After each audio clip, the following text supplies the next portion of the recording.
I hope I'm live.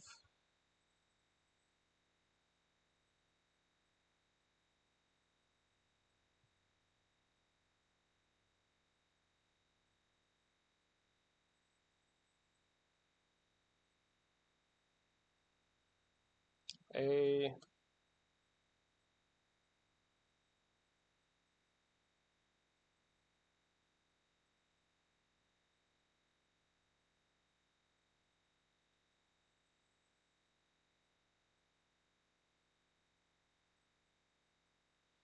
I'm gonna record a quick little video for my story. You know how it is.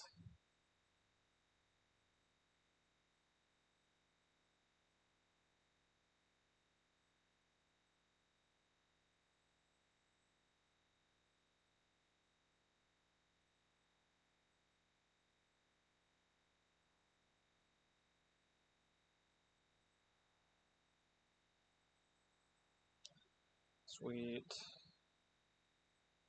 Now let me give it a little post.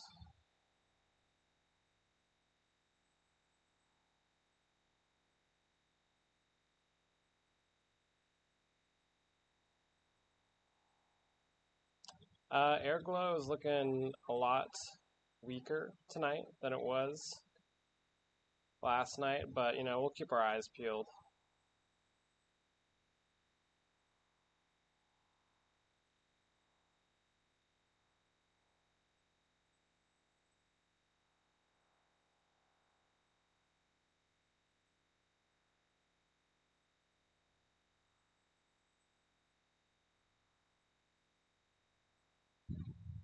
Anyways,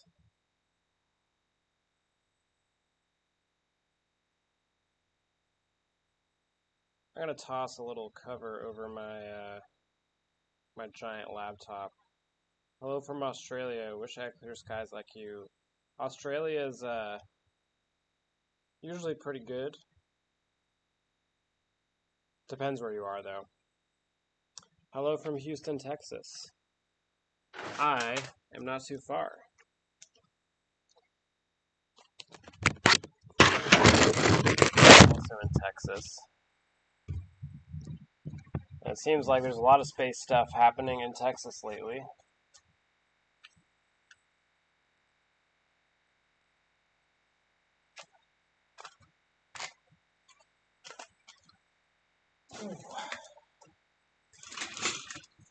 Yeah, tonight is going to be another absolutely totally clear night in Bordelon.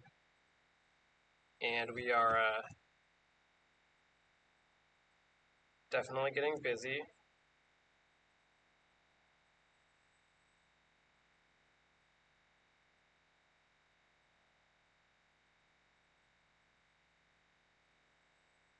Oh man, apparently my telescope has not been doing anything. That is not good. I thought this little guy was on auto run. Bear with me, y'all. We're going straight into troubleshooting. Troubleshooting the Rasa.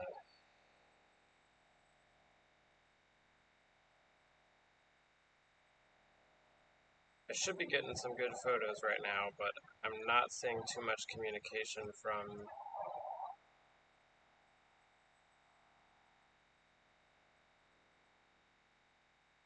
telescope. Dang, that sucks. I burned maybe an hour or two of exposure time. Thanks to some ASI air nonsense. Damn. Anyways, let's check the stream.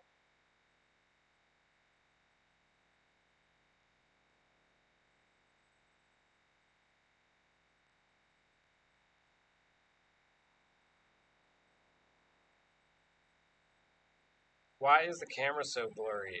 It's because we are using a ultra fast lens.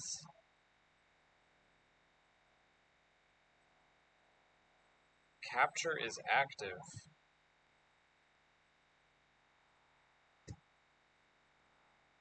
Interesting. Oh, has my telescope actually been running? Please tell me it's been running.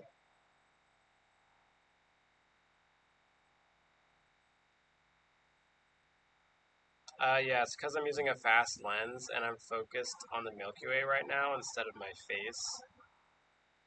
And it's just the depth of field of this lens is very shallow because of that. Oh, I guess I have been taking photos. That is really encouraging. 11 a.m. in Bangladesh. Yeah, it's a big time difference, big time jump. That's almost a full 12 hours on the dot.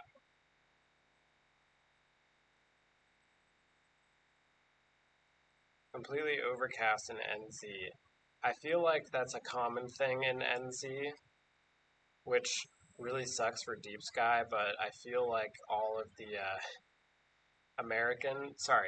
the wide field astro guys in New Zealand just absolutely crush it, and it doesn't even matter to them. They might get like 2 nights a year, but man, every New Zealand landscape astrophotographer I know, they're all cracked. I think it's a cheat code living there.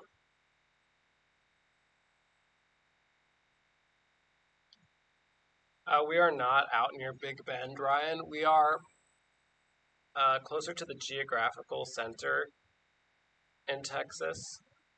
We didn't go out to Big Bend because building out there with scaled infrastructure is not really possible and is way too expensive. Where we are here, it's possible to build observatories at scale, but still very expensive. And yeah, Big Bend is a little bit too remote, but perhaps in the future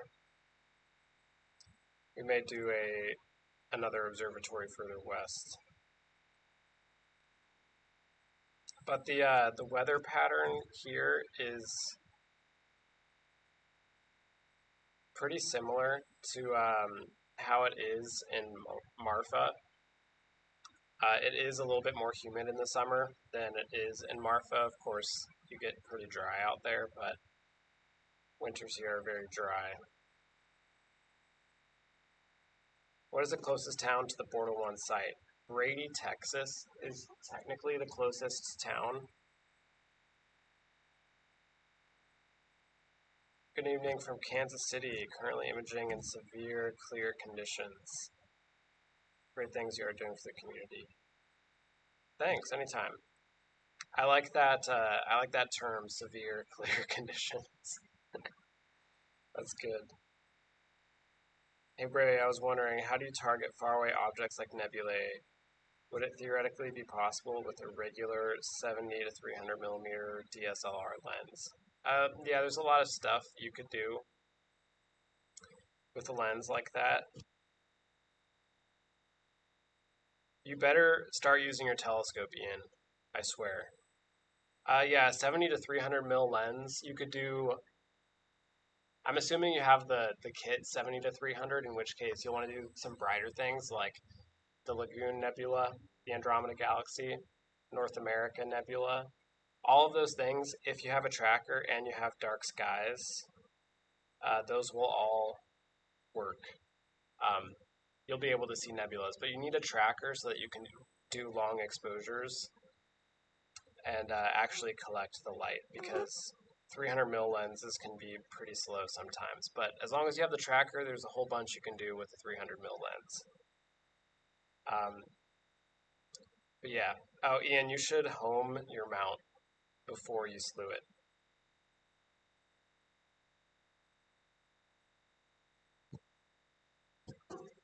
Because I moved it around. We were moving it around to look at spacing references, so make sure you home that shit. Um, but yeah, at this observatory, I want everyone to be using their telescopes on clear nights. If I see a telescope in this observatory getting unused, I'm going to send you a frustrated text message. I can hear my scope. Yeah, my streaming laptop is literally right next to it. You should just start slewing back and forth.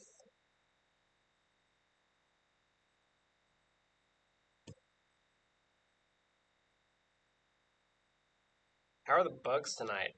They're a lot kinder than they were yesterday, which is good. I was getting eaten alive yesterday. I lathered myself in bug spray, but it did not seem to do too much. Um, but tonight it's a lot cooler than it was last night, and I don't know why, but bugs don't really care about me. But I'm here for it. Uh, I caught a huge frog earlier tonight. He was very, very cute. I know that's not really related to the bugs, but it's just the wildlife out here is very intriguing to me. How on earth are you getting such good quality of 400,000 ISO? The answer is the Sony A7S III is just absolutely cracked. There is no camera that compares, and I'm honestly embarrassed that I waited so long to buy one because there really isn't a way to actually communicate anything I'm doing without one. It's the only camera that I can actually show what the heck is going on. And I can even live stream Milky Way. And to be straight up, um, the view through the camera right now is relatively close to naked eye. I just can't see the green. It's all black and white to me out here, but yeah, frog is a large bug. I agree.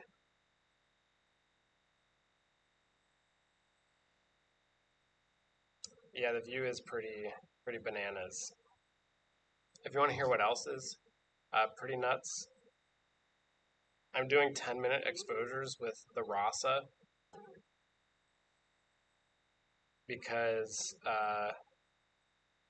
I've lost my mind. I'm in this middle ground where I'm torn between shooting something bright and easy and doing it quickly versus trying to go for something more faint. And it's kind of on brand for me to try to shoot something weird or faint, but I'm just suffering from so much target selection paralysis that it's been tough. I probably spent like an hour trying to figure out what to do tonight, and I've formulated a pretty good plan. I'm going to be doing WR 134 for pretty much the whole night until Andromeda is up, and then once Andromeda clears high enough, we're just going straight to Andromeda.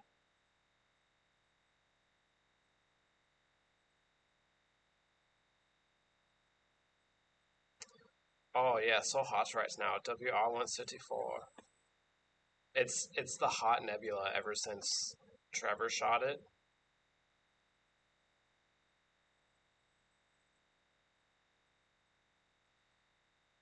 There really isn't light pollution here. There is like a 9-degree light dome to the northeast, but that's really it. Yeah, for those who don't know, I'll show you guys on my little ASI air window in a second, but WR 134 is a nebula that sits around a Wolf-Rayet star in Cygnus.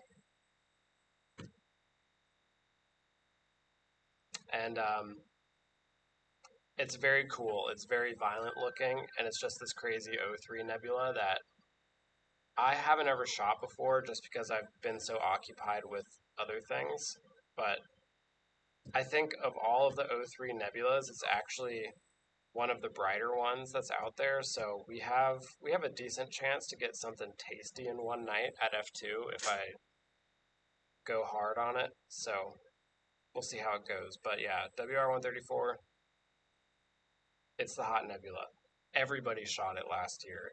It was like nonstop WR-134 on Astrobin.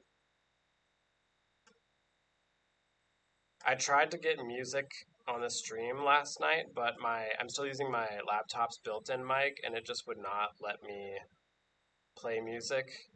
We went to Walmart today to look for a USB mic, and they had very expensive ones. So I'm gonna order a blue snowball. It'll get here eventually, and then we'll do some music at some point.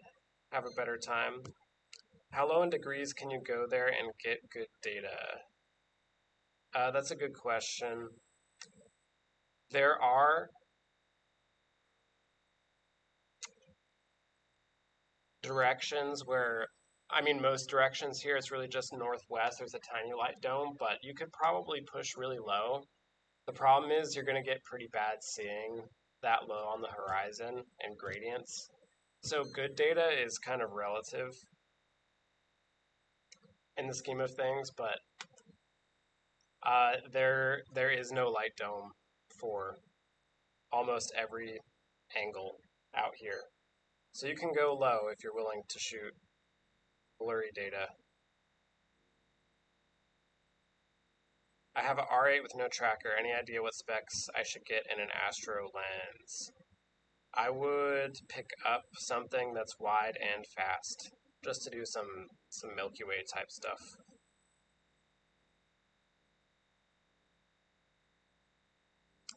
OBS should let you select multiple audios. Some FM is a free radio station with all kinds of great music, including NASA, communications over ambient music. That is perfect, Orpheus Creative Co. I value that suggestion a lot, and I'm definitely going to take a peek at that for the next one before I get started.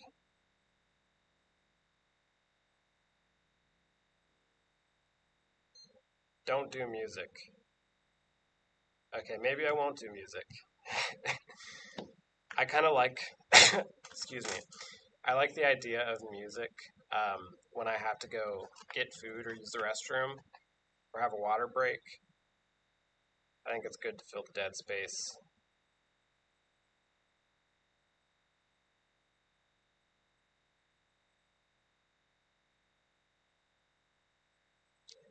Anyways, you should now be seeing here on the screen my single sub on WR134.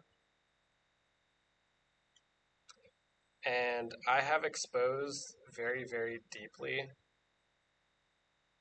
I'm just kind of getting experimental out here, because the thing is, when you're at a dark sky site like this, a lot of the rules just kind of fall apart in terms of like, well, not necessarily the rules fall apart, but you just have so much more leverage in how long you can expose and not blow out the background, especially in narrowband. So I figured 10 minutes at f2 with narrowband. I don't think that could go wrong.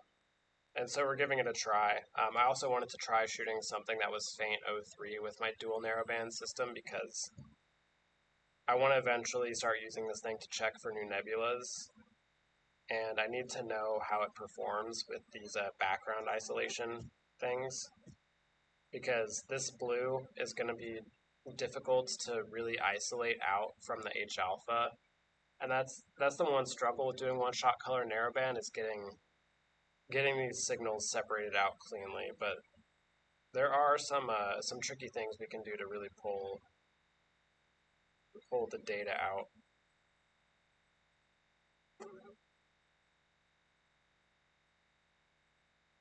Where is this place? This is our remote observatory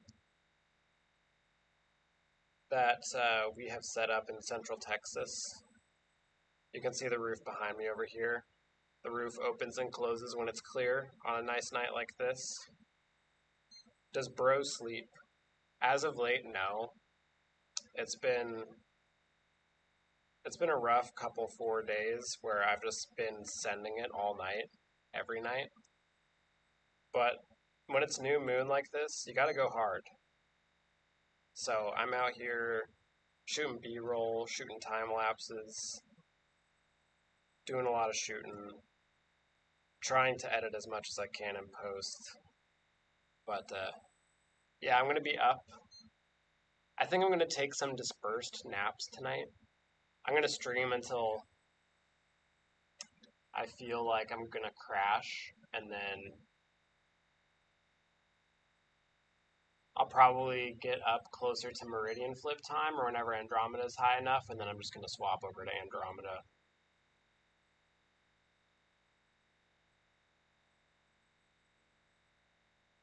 Yeah, team no sleep. Well, I have been getting good sleep. Just I switched my cycle off by like 11 hours. I sleep now from like 6 a.m. to 2 p.m. and my RV is actually really nice to sleep in. I just black out all the windows and the lights and then put the AC low and it's a dream. Good evening, Dr. Falls. I'm not a doctor, sadly, but you can still call me Dr. Falls if you want. Where are you from? I am from Phoenix, Arizona, although I have lived in many places. Oh, I should show you guys some of my tasty little M31 subs. I really pushed the exposure on my broadband as well because I was looking at it and I was doing like the traditional short RASA exposures, like the 2 minute, the 1 minute, and the skies are so dark out here that I really wasn't blowing anything out at that exposure time, so I kicked it up still all the way to 5 minutes, and then I shot some HDR frames for the star cores, and I think it's going to be the move to just crank the exposure like a madman. How are the bugs in Texas and the heat? I sleep through most of the heat of the day. I come out at night just like the bugs do. um, but yeah, the bugs suck at night. Tonight they're being very kind to me, but yesterday was not very fun.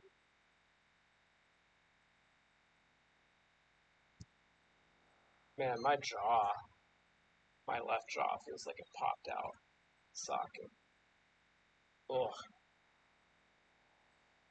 Any tips for beginner astrophotographers? For the beginner, I would say drive somewhere with dark skies on a new moon whenever you get a chance, because you're going to learn a whole lot shooting out in those conditions and you'll get better photos. I would also say try not to hop around between multiple targets.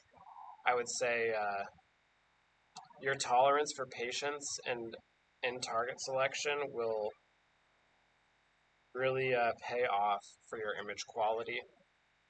And I would also say to really dial in on your calibration frames, in particular your flats, because without good flats, you're really going to hamper yourself in how far you can push your images.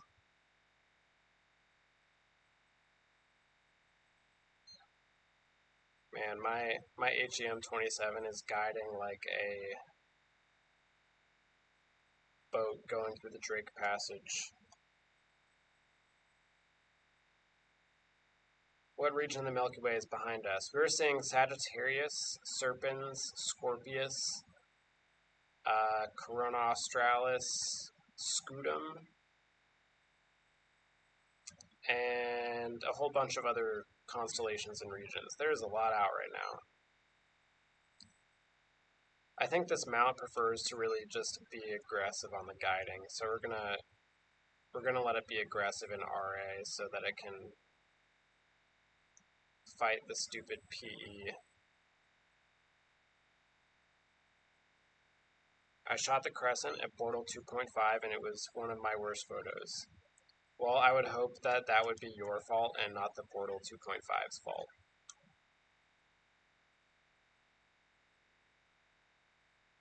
What do I edit in? I edit in PixInsight, AstroPixel Processor, Photoshop, Auto Stacker, but honestly, 99% of my editing happens in Photoshop because it is quite simply the best image composition program to do localized adjustments and any creative adjustments. It's just the best. So I'm a big Photoshop fan. A lot of people out there will try to make PixInsight into something that it's not, and it really just hampers their ability to post-process. Do you have any recommendations for Astra beginner cameras? I did Astra one time at Big Ben with a crop sensor Nikon, but I want to get a better camera soon. Honestly, I'm kind of out of the DSLR world a little bit. I've kind of been living in the past with my DSLRs. Only recently I've kind of started to upgrade, but I would say like if you're budget limited, you can get like a crazy bang for your buck if you just get like the last gen full frame sensors for Canon, Nikon, or whatever. Like if you can get a used D810, I think they maybe are like $600, $700. Like that camera used to be the bee's knees back in the day, and now they're just super cheap, but that doesn't mean they suck. They're still killers. So I would like maybe go with one of those and then a nice fast lens. Cheers from the Gemini North Observatory. Hello. I was just at Gemini South. I filmed a little YouTube there, and I need to actually edit it and post it soon. They're probably confused as to why I've taken so long to post my Chile content, but the Gemini observatories, for those who don't know, they're twin observatories in Chile, in the Elqui Valley, and on Mauna Kea, if I'm right. So two giant 8-meter telescopes. They are freakishly large, and I got to go see Gemini South, and it was great. I loved it.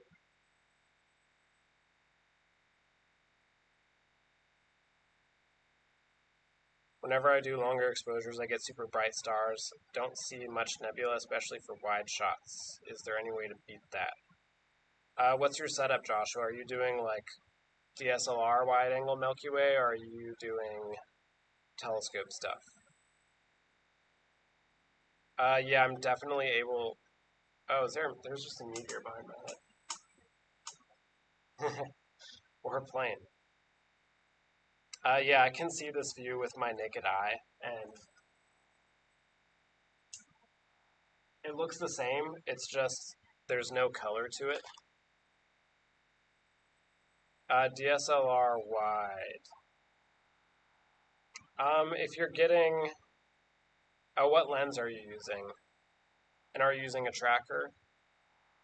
The thing about like super wide, if you're not seeing Milky Way and stuff, you might just not be in very dark skies, but you could lower your ISO and expose for longer. You could also, there's this thing we do where we basically select the highlights in the photo to grab the stars, and then you run a minimum filter on it to shrink the star sizes.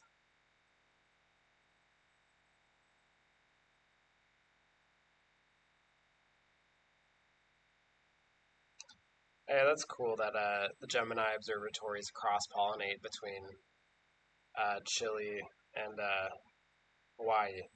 I guess the best candidates to work at Gemini North probably come from Gemini South.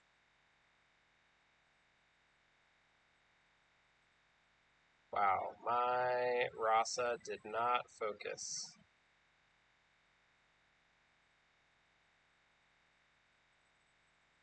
Fighting for its life.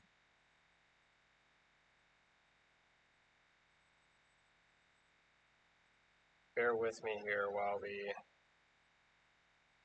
try to get this stupid thing in focus. I think I need to reconnect to my ASI air.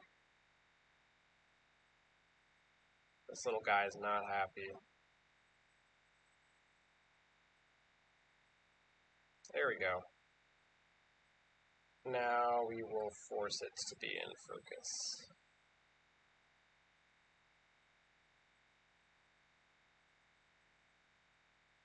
The step size built into the ASI air for this stuff is way too small. Do you know any astrophotographers from India? Yeah, one guy on Insta, Navaneeth Unukrishnan, I think.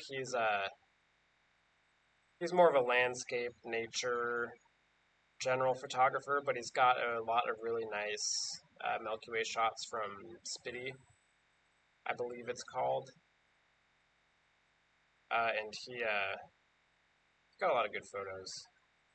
One thing that's great about India is, I don't know why, but a lot of people in India are just crazy about astronomy. And so if you do astrophotography in India, I think you have a huge boost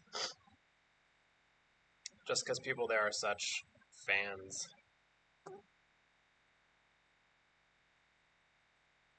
Shooting in super dark skies. Yes. Working on the M24 project tonight. That's very exciting. I hope your scope runs well. I have courses, but you can find the O3 continuum stuff. There's a bunch of tutorials on continuum subtraction that you can see on YouTube. There's a method that's pretty interesting and novel that uses photometric color calibration that I would probably suggest checking out. But yeah, there's a whole bunch of videos already on that. I'm sending a Rokinon 135 and 183 to be set up at the observatory. What do you think the best exposure time before the well depth gets swamped? What F ratio should I use? Thinking F4. That's a good question, Michael.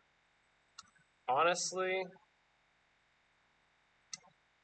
if the stars are good, you should just use it at F2 because the whole bonus to using that lens is that it's fast. So if you can, I would go as fast as possible.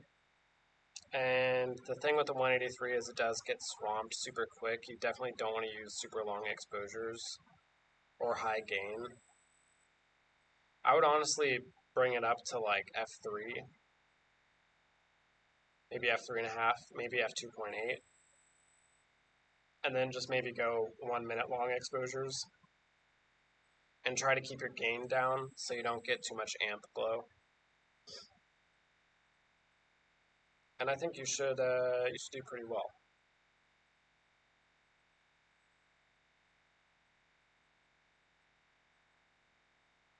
Do you have any really scary or creepy alone in the dark experiences?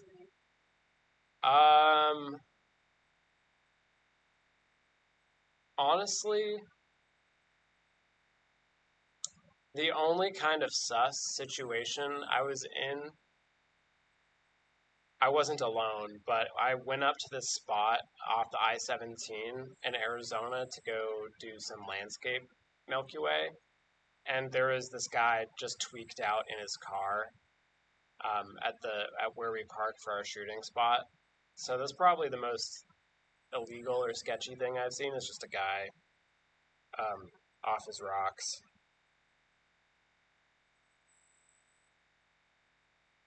But other than that, maybe there's been some precarious hikes in the dark, but it's hard to put my finger on anything that I would say is scary.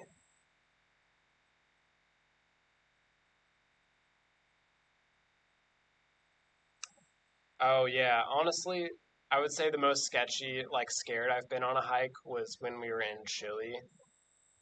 We were next to this river by the Rainbow Valley to go shoot the giant cacti that are there. And I basically like scrambled up this loose rock fall cliffside in Chile that had a bunch of cacti, like hedgehog cactus, all in the rocks and stuff, and then the giant cacti all around. And that was a very, very precarious and remote place to get injured, and that was probably the most worried I've been shooting astro. But Nah, most deep sky astro has always been fine for me in Arizona. You do sometimes get like strangers will come up and say hi, or other people in the campgrounds, but typically I've had a good experience with everyone, and everyone is generally very nice and interested in what I'm doing, and no one has tried to kill me yet.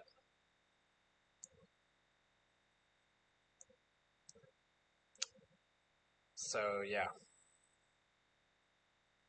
As far as wildlife goes, for sketchiness, I've had a number of run ins with scorpions in this very spot in the observatory. I've had a couple of close calls where I've had to really quick scope them with my foot because I always wear open toed shoes. I'm kind of an idiot without self preservation when it comes to insects. And scorpions have almost gotten me a number of times.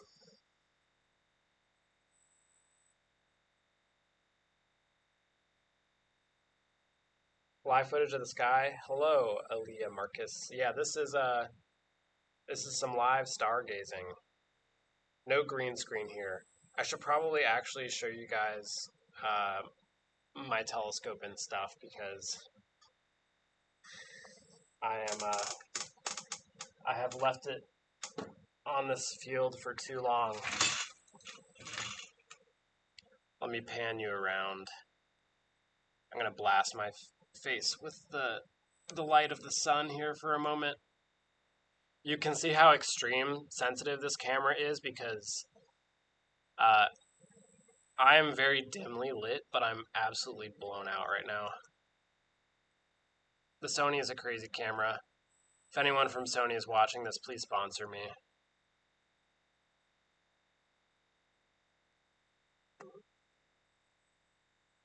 Oh yeah, here's my telescope. I do not want to get too much light in the hole there. Yeah, you can really get a view of how dark it is in here now. So here you can see both my telescopes.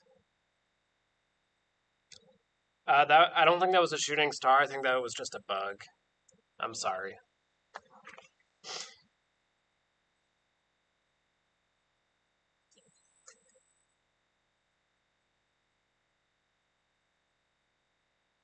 And here, now I'll put it on focus.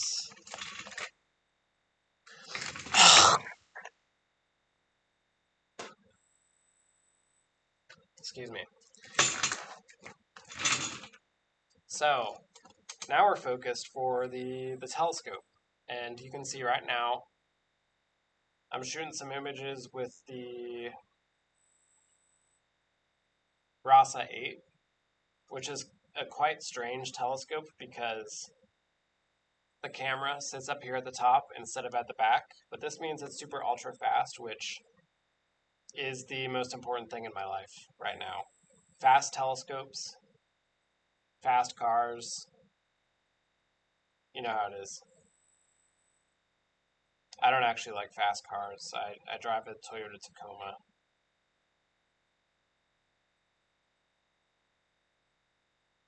Fireflies out there? There are fireflies. They're not super common. Um, I saw more of them earlier last month. Last night I saw a single one, so they're kind of like come and go out here.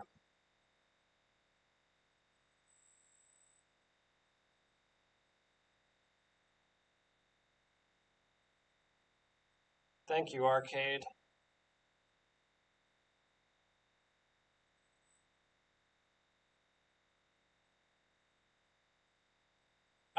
Yeah, I can show you Cygnus in a little bit.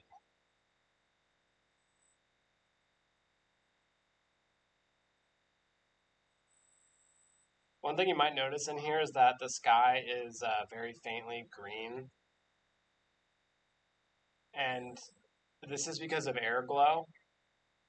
Your eyes can't really perceive it in the dark because your color sensitivity is much less than your luminance sensitivity in your eye. So the whole sky right now is basically just smacked with a little bit of green, and that's just because of the solar activity.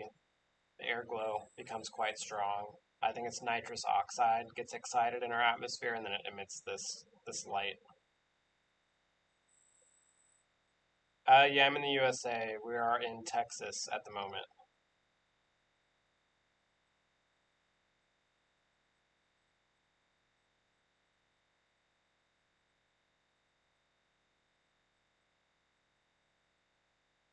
The one other really cool thing about this is you can actually see the stars twinkling.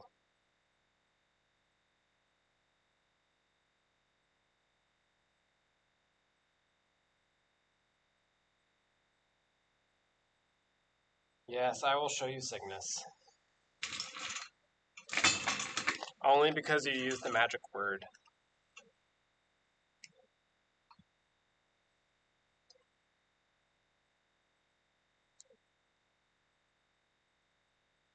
Normally, I'm very stubborn with target requests, but that's just on Instagram Live.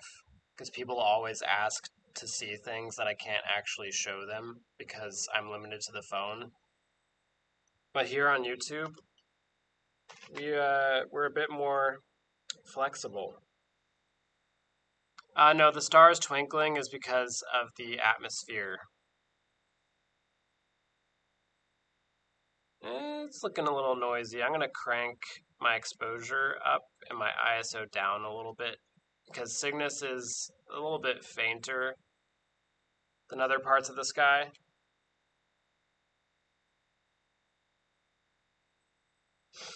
But right now you can see the striations in the air glow around Cygnus just to the bottom right of it. Let me see if I can point here. So for those who don't know, Cygnus is basically this constellation around there. This whole part, this big dark rift. That's Cygnus, and the cornerstone of Cygnus is the North American Nebula. This is one of the biggest and brightest star forming regions in the Milky Way. And down over yonder somewhere is the Veil Nebula, which is pretty much it's the brightest supernova remnant in the northern hemisphere by far. Very, very cool astrophotography targets. And then there's a whole bunch of nebulas like smattered all around in here that are all very cool.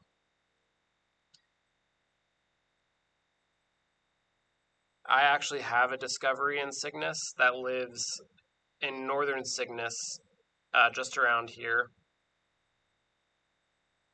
I think its catalog name is like Falls 2, Falls 3. It's a hot subdwarf nebula. I named it the Cosmic Egg or the World Egg Nebula, which is just a term from Norse mythology to describe the universe, which was laid as an egg by the world serpent. Norse mythology is pretty weird, but yeah, I've got a little something in Cygnus. Can you see the neb with your naked eye? Yes, I can see the North American Nebula with my naked eye. So if we go further down, that's Cygnus. And over here in this direction, this is all Cepheus, and then further down is Cassiopeia. Those are like the super, super northern parts of the Milky Way. And there's a lot of cool stuff in Cepheus as well, but it is very, very faint. Cepheus is a faint place.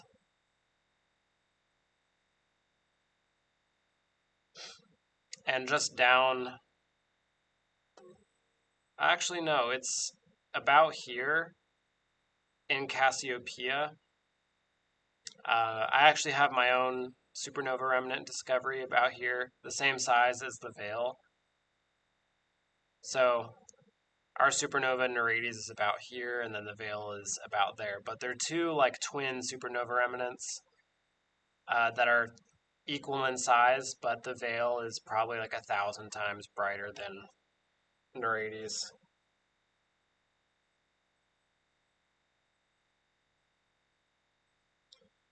There's a lot of discoveries.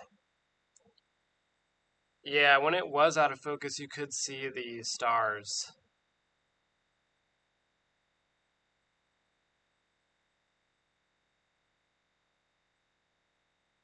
I'll put it out in that direction. Now we can get a better view of the stars, like the swan.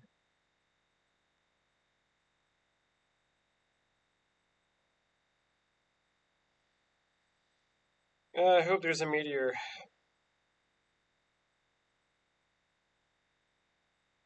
Good night.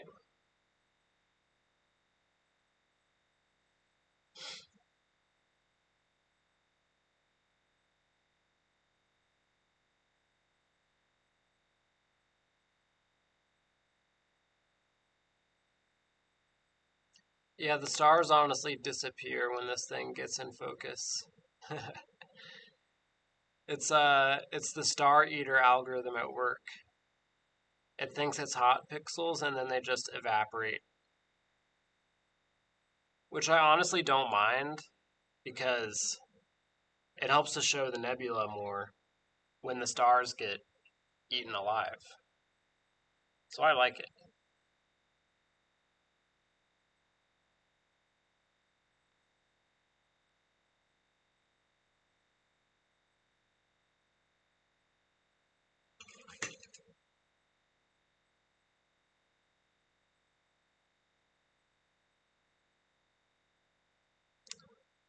This is a pretty crazy view.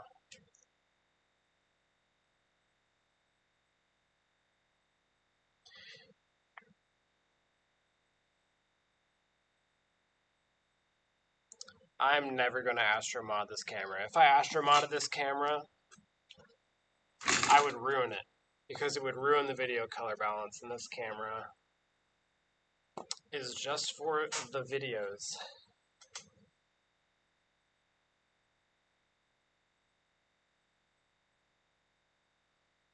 WR134 still going strong.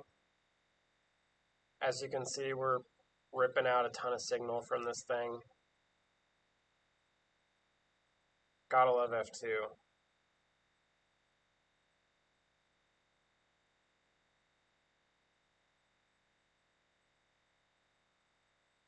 I'm using a Sony a7S III to live stream, and I'm using a 2600 MC Duo on the Rasa to capture these deep sky images that I'm working on.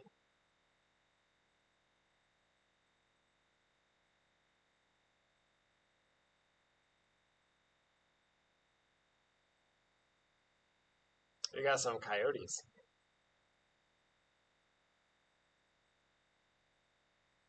I don't know if you guys can hear that, but there's some coyotes doing a little yapping out there. Yeah, I'm doing a ton of astrophotography tonight, man. It's clear and chilly as well, so we're really doing photos from everywhere, and it's great. I think tonight alone, or today alone,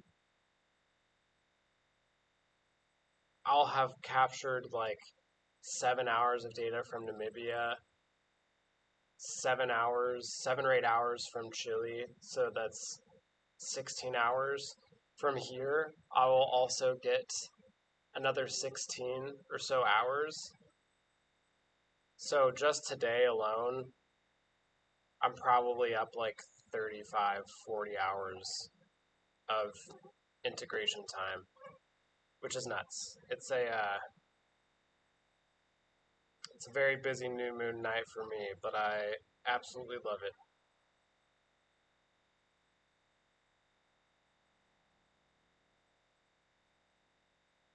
Sweet, I'm excited to start to hit the grind on the telescope installs. I'm ready to start seeing this observatory fill out. It's going to look so good to have this thing absolutely full of telescopes and all of them going at once. It'll be so cool to actually show that.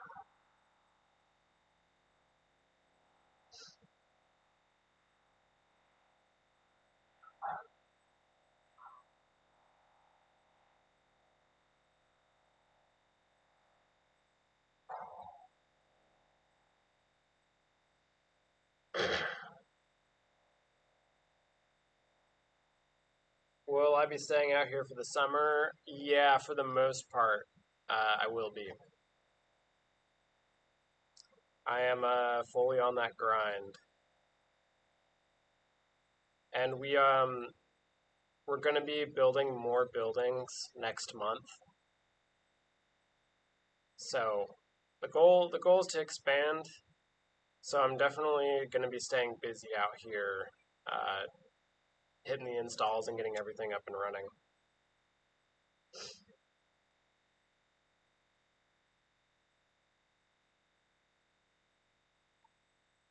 But it is great to actually be staying in somewhere that's Portal 1 where I can just go out and see the sky like this. It's pretty crazy.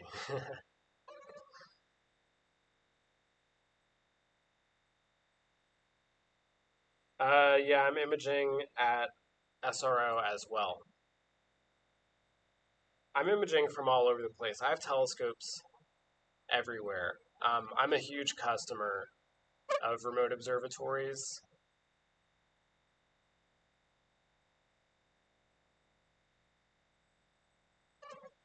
So being such a remote user has given me insights on how I want to change things and do stuff a little bit differently than existing ones. But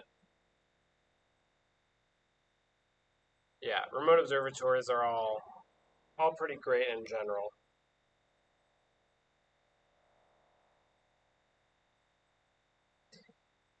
How does F7 fare in Portal 1, Portal 2? I normally image around F4 from Portal 8, and I'm wondering how much improvement I'll see, even though I'm shooting significantly slower. Being in Portal 1, Portal 2 versus Portal 8 will give you, like, probably. It's extreme. It will be a very vast difference, probably almost an order of magnitude in exposure time difference. It'll definitely take you to better than F4. F4 in Portal 9, way worse than F7 in Portal 1. F7 in Portal 1, I'll take that any day over anything in Portal 9. So that'll be great. Um, of course, I love fast F numbers everywhere. Fast F numbers help you in light polluted spots, but they also help you in dark places. There's no place where a fast F number hurts, and it's always better to be faster. But yeah, you'll get some big gains out here.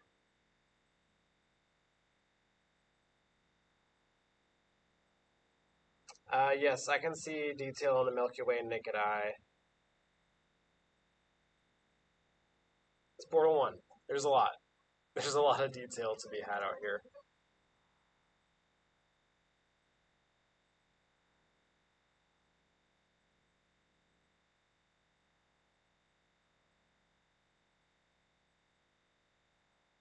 I mean, as you can see, this is a 10-minute exposure at f2. I know it's quite small on my screen. Maybe it's larger for you guys, but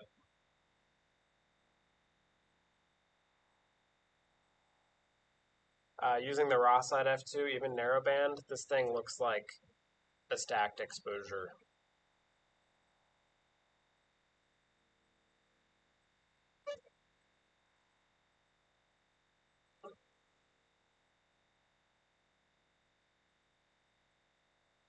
I need to change my display properties. So I don't only have the raw set up here, I have a Redcat 61 set up.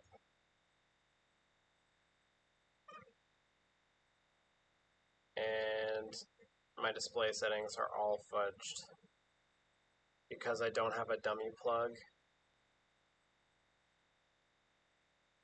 in my nuke. Oh well. I'll cross that bridge when I come to it later.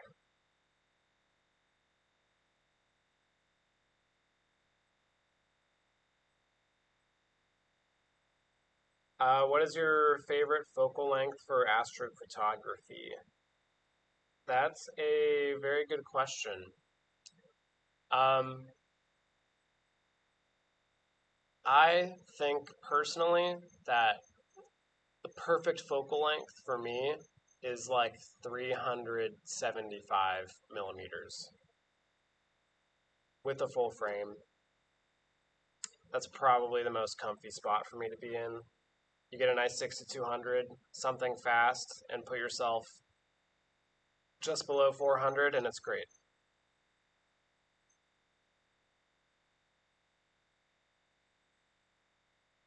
Most things I do are wide field, narrowband targets that are faint. That's my favorite. And so being just below 400 is generally perfect for all that. Sometimes I wish I was even wider, to be honest. But yeah, those are the favorites. For the deep focal length stuff though, I mean there's a bunch of targets where it's really only suitable at like 3,000 millimeters. You know, if you're just picking off tiny galaxies.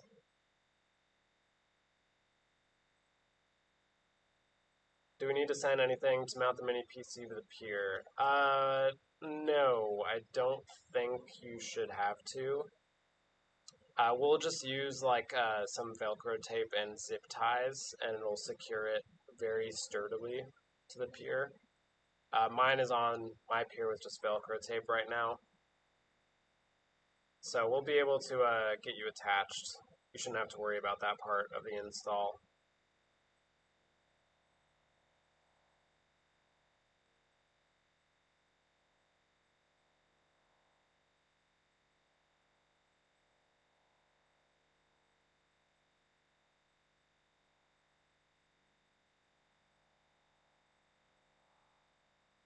I just want there to be a huge fireball.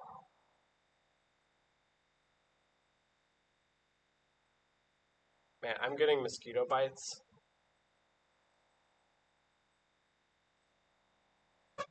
on my wrist. I need to put some bug spray on.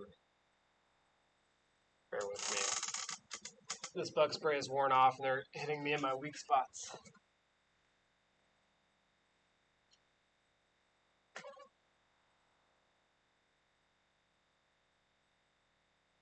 They moved the bug spray. Oh, it hurts so bad.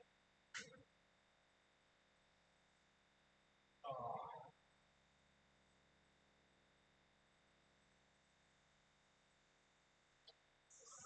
This stuff definitely does not have beat in it, and it wore off.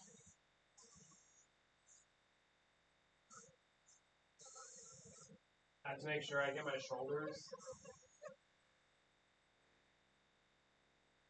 and the back of my neck. Okay. I am bug sprayed into oblivion. Thanks for joining in, Ryan. So I don't know if you guys saw, I posted a photo today that I captured last night on stream. And it was this orange star up over here.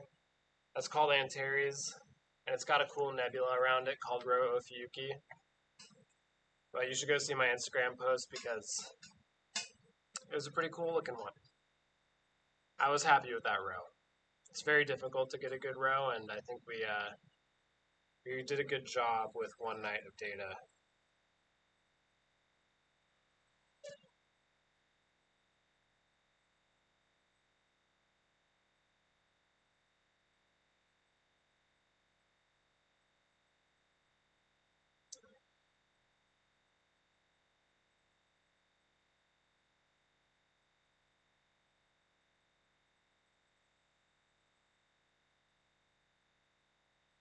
The Instagram post brought you here. Well, that's good. I'm glad it worked. Um, there's a couple other interesting things to point out here. I think about around here you can see a little bright red/pink spot. That's called the Lagoon Nebula. That's one of the brightest little deep sky objects to look at. Very pretty. It's very red and bright. And it's honestly, it's one of the cooler visual targets as well, but when you look at it visually, you'll see green because our eyes are more sensitive to green, so we'll pick up the oxygen 3 in it first. Let's see. Someone in here was working on Messier 24, which is this bright bump above my finger. That is the small Sagittarius star cloud, M24. And last year, 2 years ago, in some of my first O3 surveys, I found a supernova remnant that was hidden inside there. It's called SNRG 13.3-0.3. And it's a very crazy supernova remnant. One of the most wild looking ones that's out there.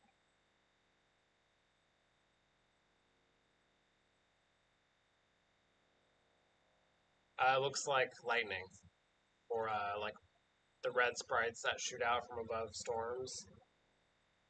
Very crazy.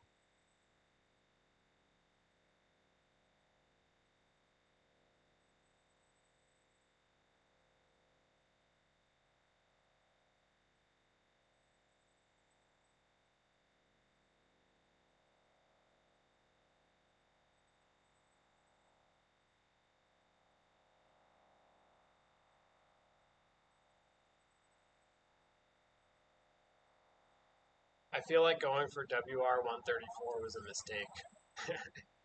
Because now I'm realizing that I wish I shot, realizing I need to shoot RGB on it still. And that's going to mean I will not get as much narrowband as I want, but oh well. We'll figure it out. We've got some more clear nights this week, so I feel like I'm probably pretty safe to just grind on narrowband tonight, and then I'll hit the RGB on it probably tomorrow or the day after.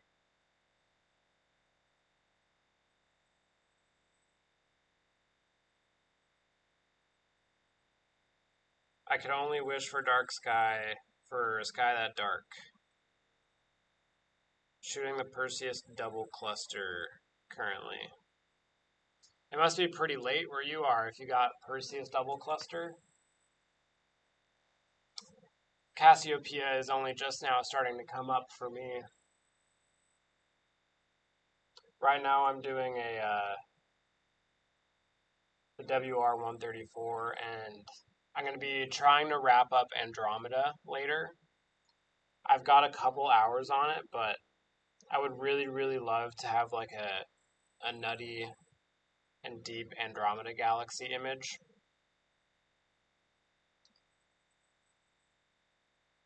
1 a.m. just coming up. Hey, it is also 1 a.m. for me.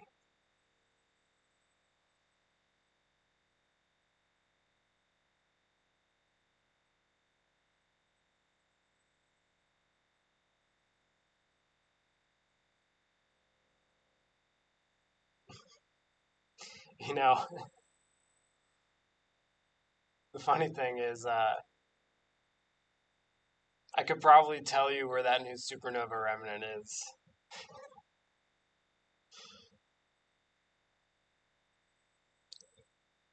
Should I blow my cover and tell you all where it is? I would really like to.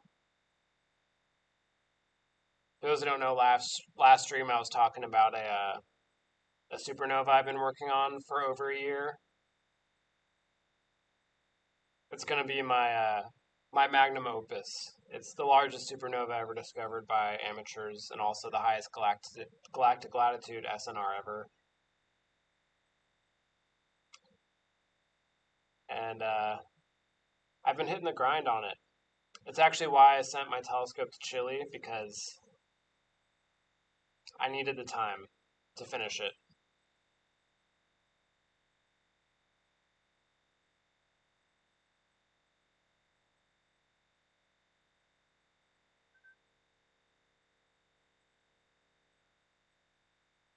There's a telescope saloon in here. Oh, I should also let you guys know. We have more telescopes in here. So,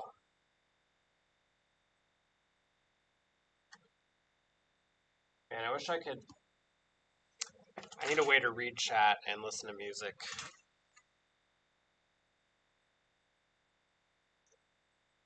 So, over yonder, there's a little 75 mil refractor on a CEM70, and that's another new install. So now our telescope total is 1, 2, 3, 4. We're up to 6 telescopes now. 6. And I have one on a tripod, so there are now 7 telescopes running on site, which is very cool. 7 operational scopes. Although technically speaking, one of them is not operational at the moment.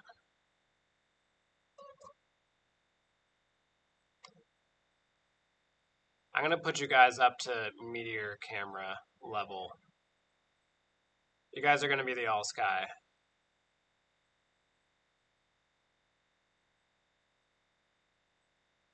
Just trying to pick a good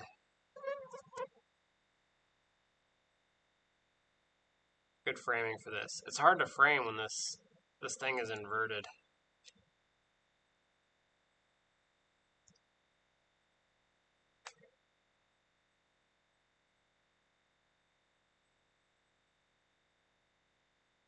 There we go.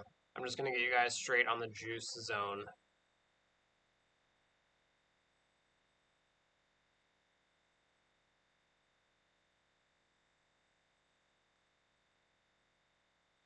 And you all can yell at me if there's any meteors. Oh, nice.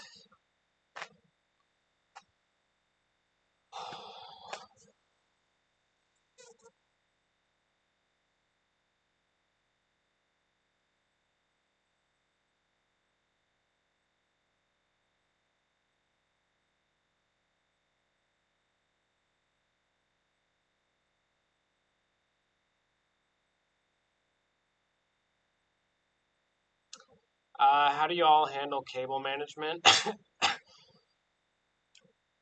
So for every setup, it's totally different. Some setups are a bit more annoying than others, but in general, since most setups here are going to be the small refractors,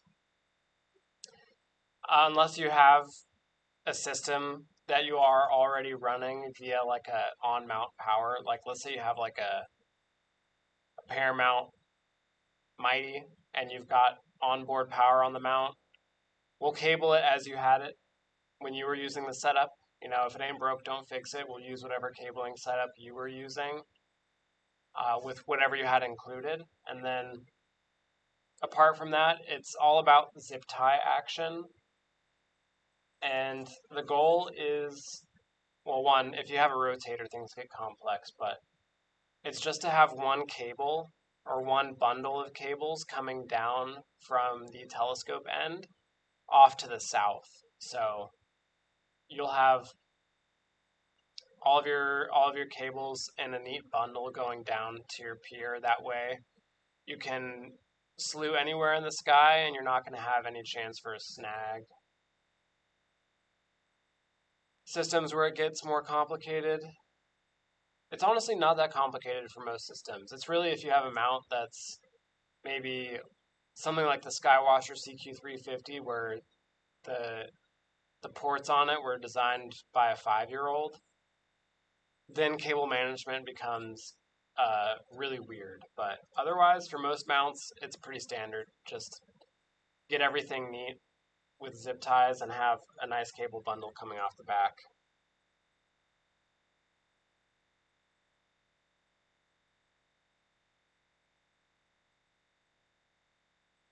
I am very excited to start getting your guys' telescopes in here.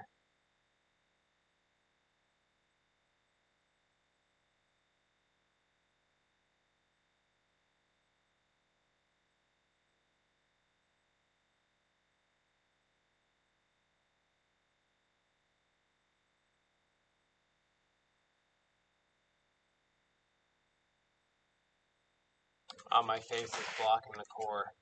Hold on. Let me move myself out of the way.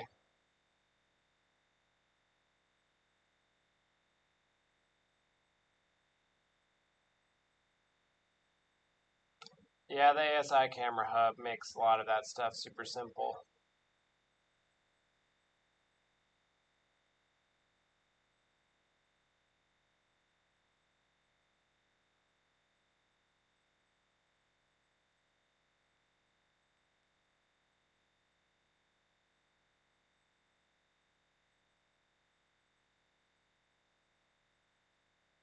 I need a laser pointer, man.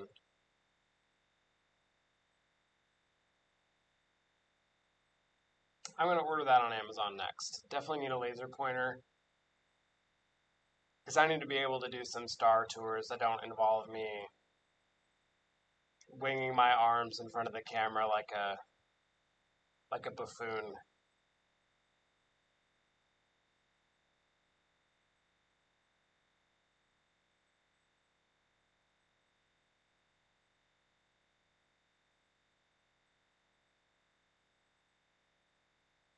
I wish I had a better mic as well so you guys could hear the ambient sounds, because the cricket and bug noises are very ASMR out here.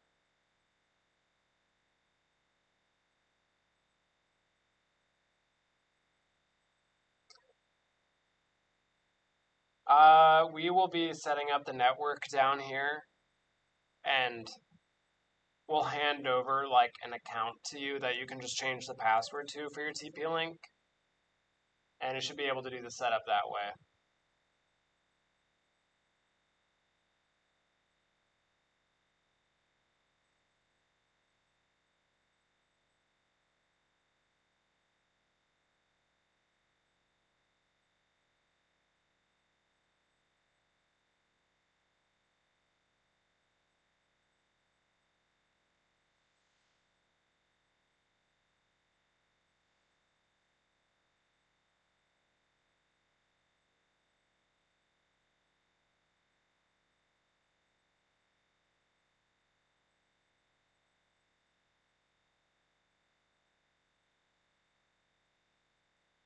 Oh hey, Jacob's in here. Yeah, we got some good milk out here.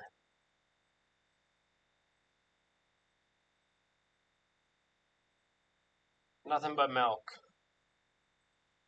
And I am very lactose tolerant.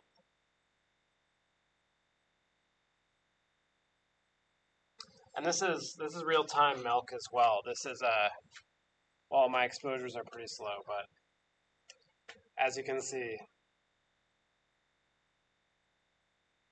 we're pretty fast refresh rate out here.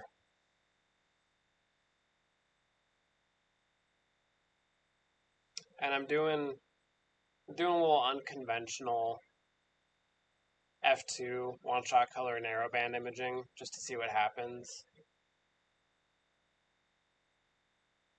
I got a RASA 8 and I was deciding like, oh, do I want to do one shot color or do I want to do narrowband?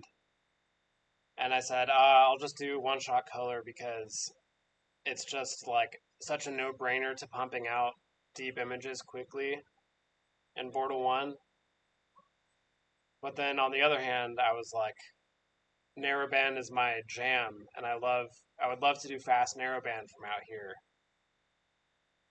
But also, I would have to spend another $3,000 on filters, which would really suck. So, one shot color it was, plus one dual narrowband filter. But I see myself probably getting like 6 or 7 Rasas at some point.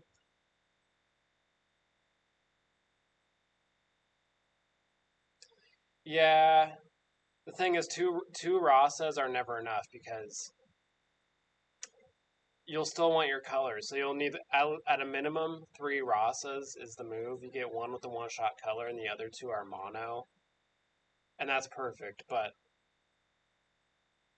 then you get to the point where you're like, oh, maybe it would be nice to have a couple more Rasas to do the same narrowband channel at once, and then you kind of get carried away. But I digress. I do need more Rasas.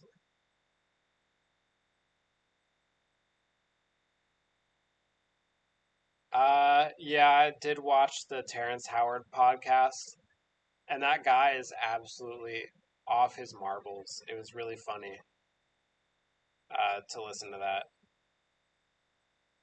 I have an aerospace engineering degree.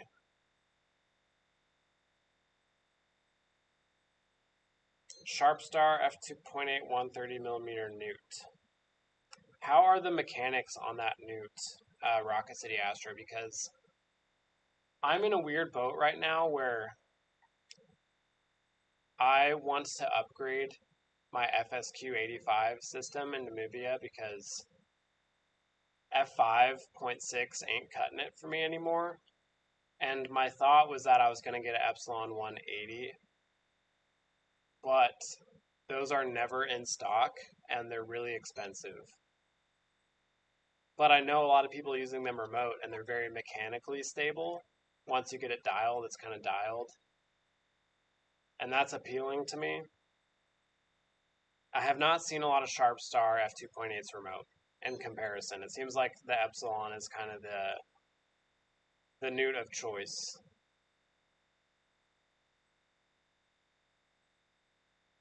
I don't know Billy Carson, but are you talking about Randy Carlson? Yeah, I've watched that ancient civilization stuff on Joe Rogan. It's fun to think about, but I don't really know anything about it. So sometimes I'll listen to that just to have interesting food for thought. Billy.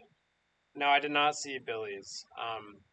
Yeah, the ancient civilization stuff is interesting because I think that a lot of our actual history of things is just kind of lost to time. Like the actual date of when humans came to North America just keeps getting pushed back further and further as new evidence is uncovered. So I think a lot of those stories are subject to be rewritten. Meteor.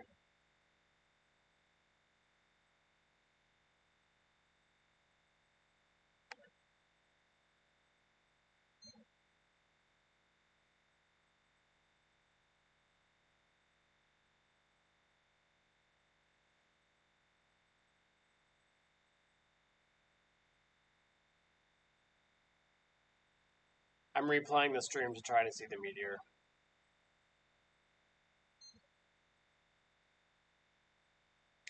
Just get a Rye fast reduced to F3 and a big sensor.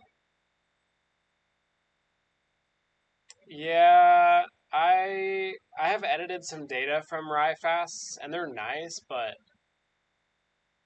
the issue of like scale for F number doesn't really work because if you're gonna pay like 90 grand for a scope that's F3, you're not gonna be able to buy two of them.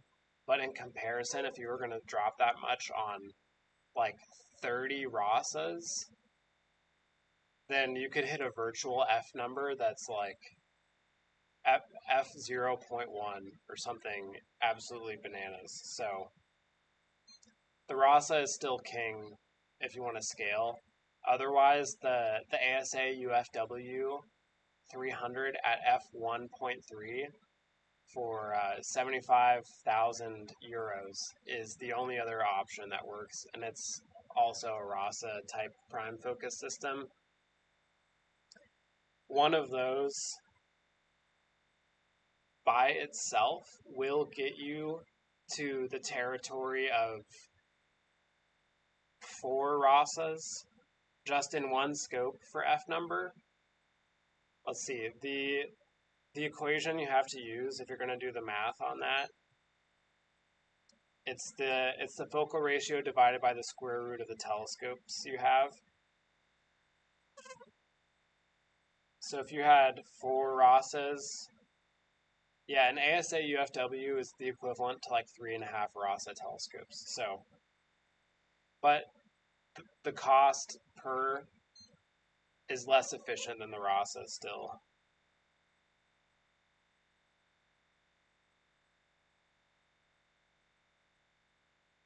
When can I send my scope to building 2? You can send your scope as soon as you're ready.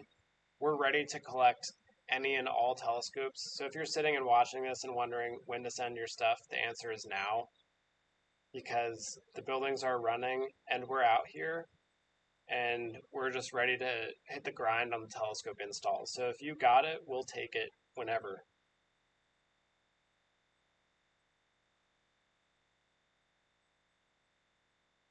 Do you make rockets at work? You saw Elon's rocket. I do not work at an aerospace company. I work for myself. But I did watch the Starship launch this morning, and it was lovely. I love SpaceX.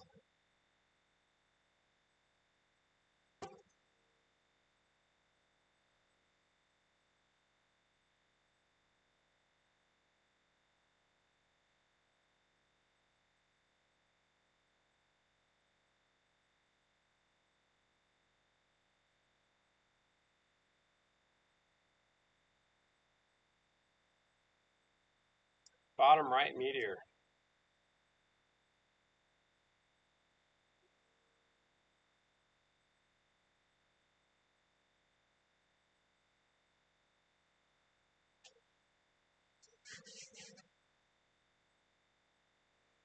I'm getting a little headache when we're talking about these fast F ratios.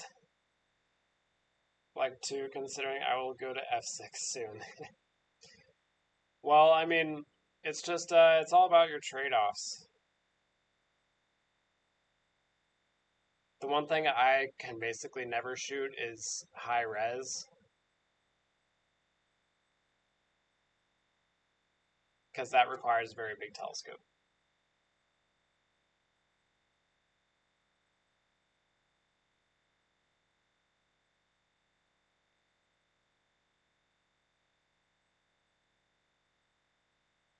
I think honestly the perfect focal length is probably like 1500, 1700, and then you just run it up with a 6200. I think that gives you all the resolution you ever want, honestly. Because most places don't even have the SIG to support anything more than that.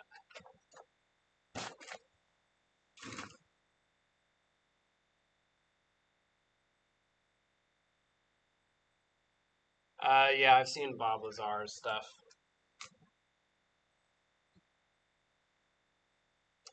I'm a skeptic, but I do like listening to it for fun.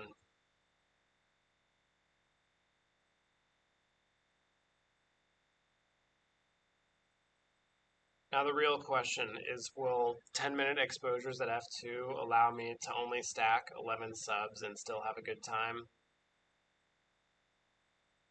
That's a good question.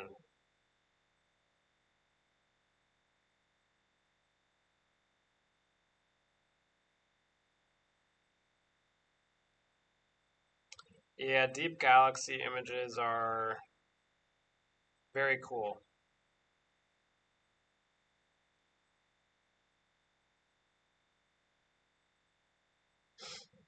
I think when I do like make a move to upgrade to something with a bit more reach, I'm probably just gonna do like a 10-inch f4 newt with the full frame camera.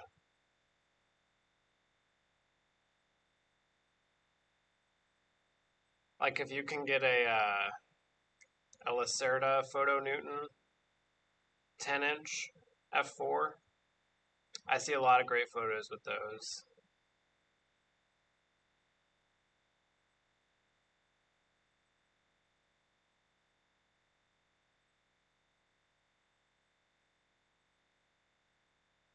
Can you tell us anything about going light speed?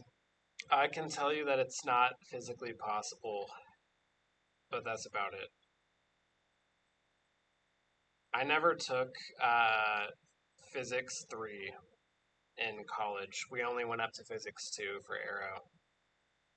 I can tell you a lot about airfoils, though, if you want to hear about the NACA 0012 and the NACA 4412 airfoil designs and their pressure coefficients.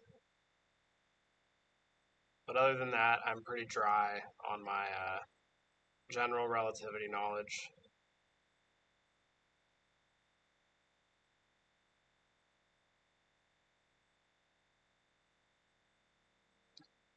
So this is where we're at in the sky right now.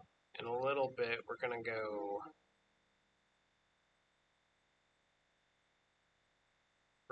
crazy mode here on Andromeda, which has just peeked up over the horizon.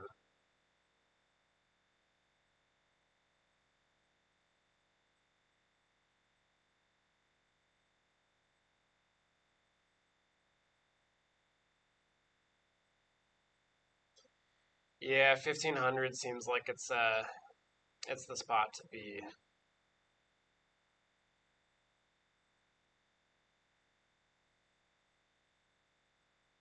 It's kind of like the prime lens must have focal lengths for astro. You got like 400, 1500, and then past that 3000.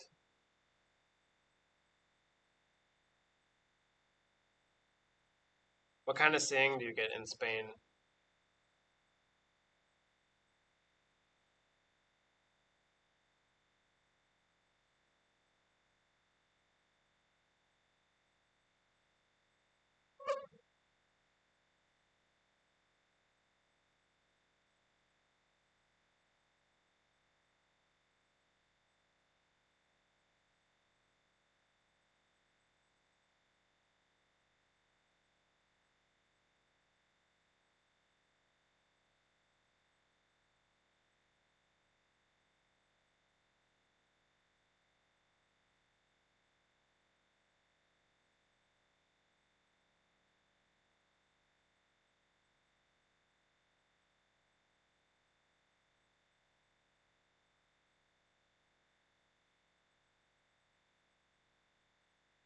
One 1.7 is that's really nice. That's good seeing. I would take that any day.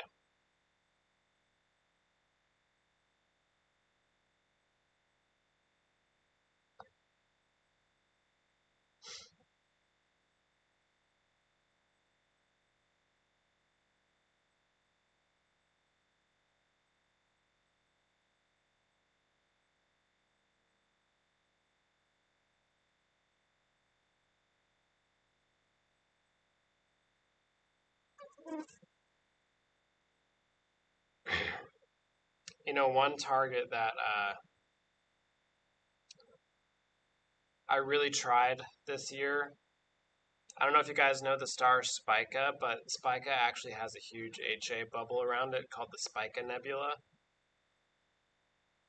And it's so big it doesn't even fit in like a 135 mm camera lens, and it's very faint. I think I'll need like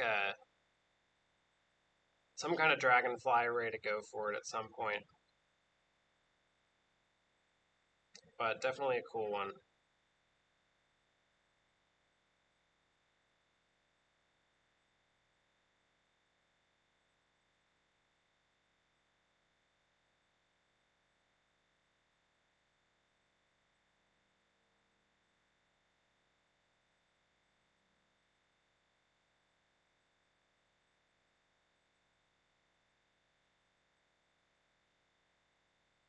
Recently I've been working my survey stuff through Ophiuchus and Hercules and Lyra I've done.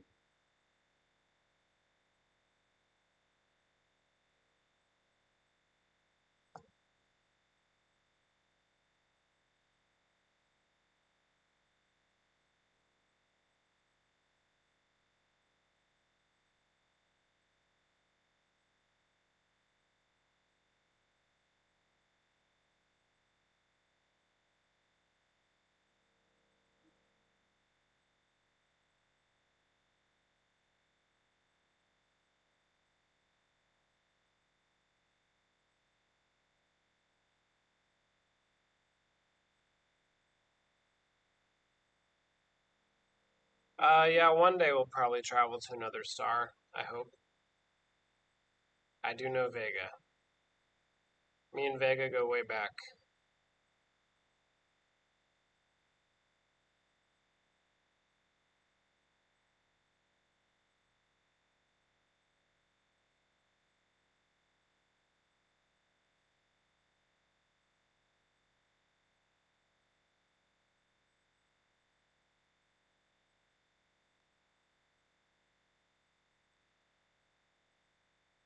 Have fun, Jacob.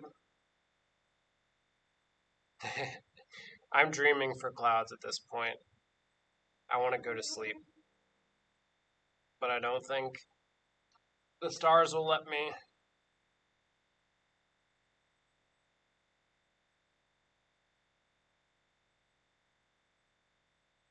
Man, there's 28 people in here.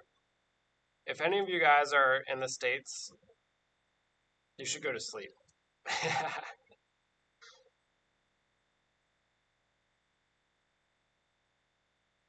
How many of you guys are international versus US? How many of you are shooting astrophotos right now? Show of hands.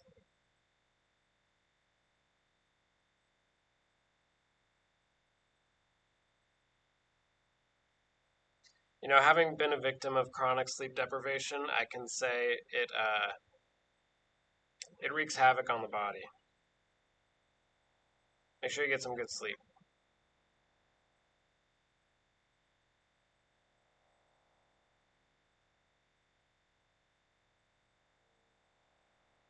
Huntsville.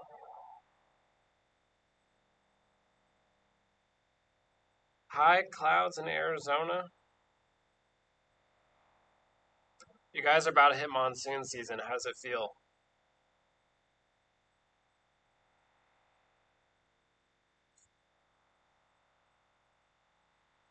I love Arizona in March, April, May, and early June. Those are the months where you really put the pedal to the metal astro-wise, and then you get that nice little break in July, and things come back in a big way in September, October. California.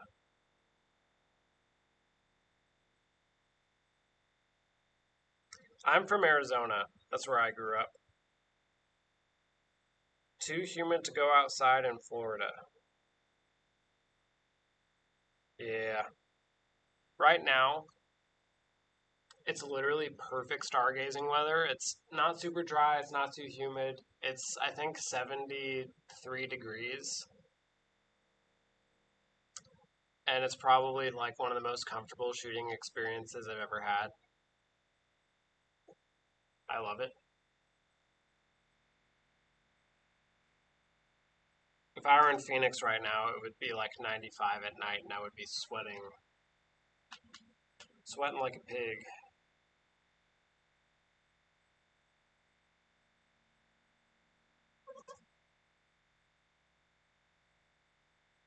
And the worst part about shooting in Arizona is if you're in a dark site and you stay up, then it is impossible to get any sleep because your tent or your car is going to get cooked as soon as the sun comes up. Yes, I would send a dew strap, Michael. It's not a bad idea. The summers here are more humid than the winters. The winters in this part of Texas are very dry, like 0% humidity the whole time. But the summers, the humidity is more. So the dew risk is kind of flipped. It's more in the summer than it is in the winter here. But yeah, I'd send one.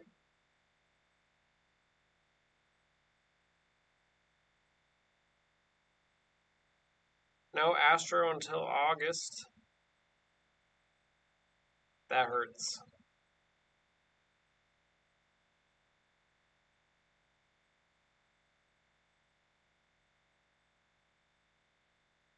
Oh yeah, you gotta get that motorized wheel. It'll change your life. It'll let you sleep longer.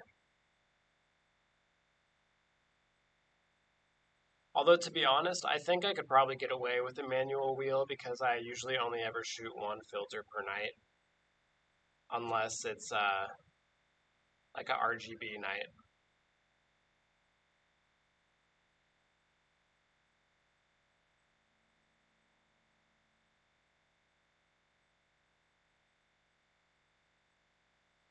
There are a lot of stars in the Milky Way. Too much for me to count.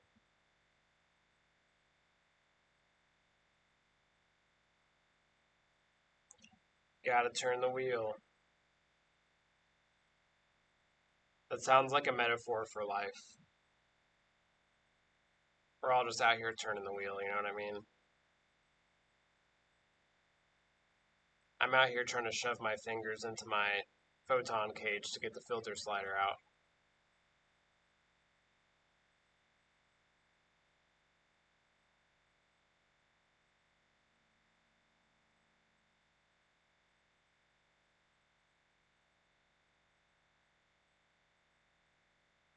Man, there's more people joining the stream. I was kind of waiting for the stream to maybe die off as people went to sleep so that I could go eat a bowl of chili and try to nap for a little bit. But,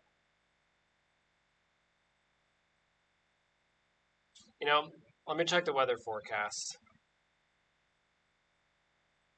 Because if I'm being real with you guys, I think I might die if I do this for another couple days.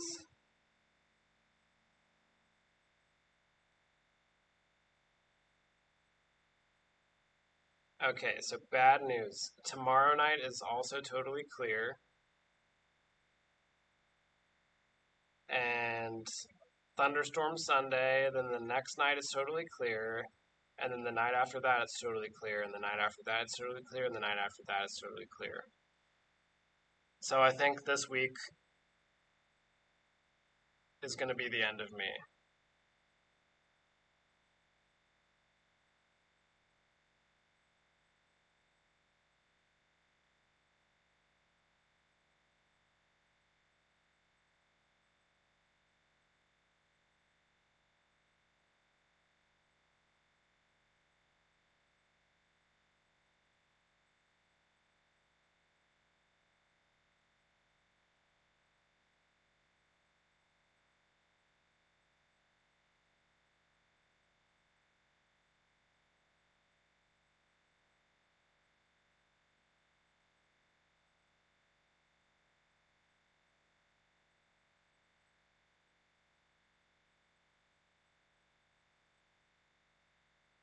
One sec, guys.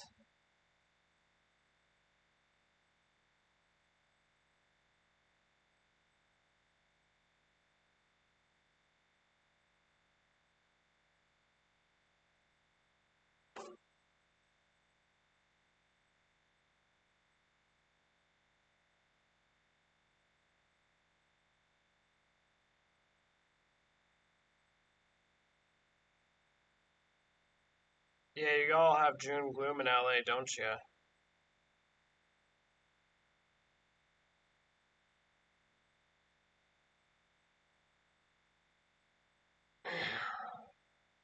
Hey, Anurag, are you ready to catch a band from the stream?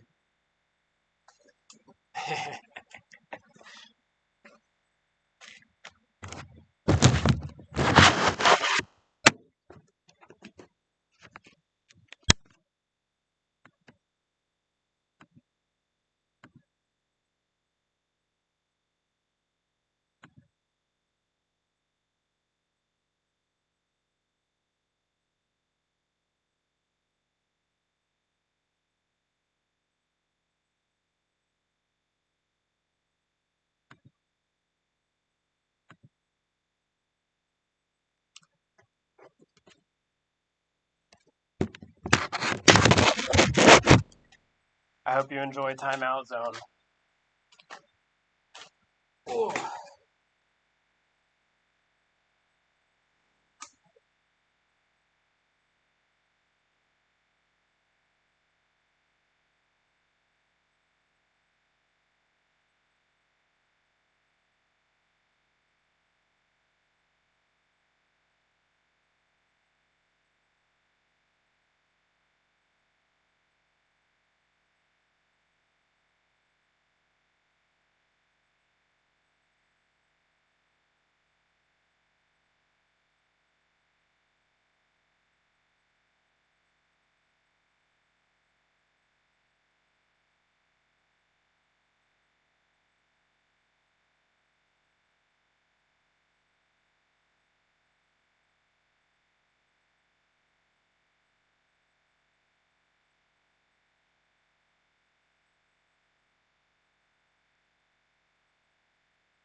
And the HCM27 is actually doing well right now. I am surprised.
Alright, I think it's time for me to go make food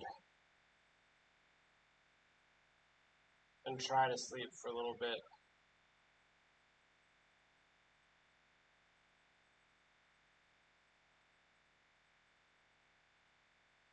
Oh, are you all actually getting meteors?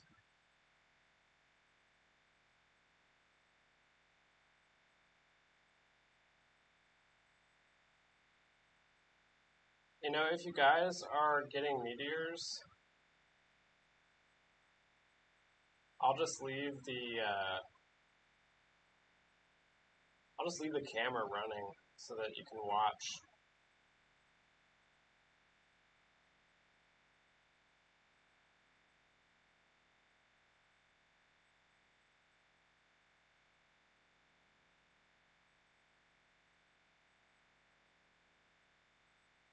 Alright, sounds like people are game for that. Alright, I'm gonna go make myself food and stuff. Maybe try to sleep. And then the stream is just gonna go for however long it goes. I've got a meridian flip in like 4 hours.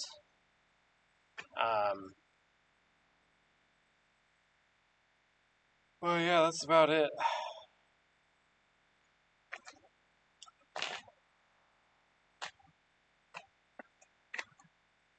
I'll frame you guys up somewhere nice.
Alright. Enjoy the view, guys.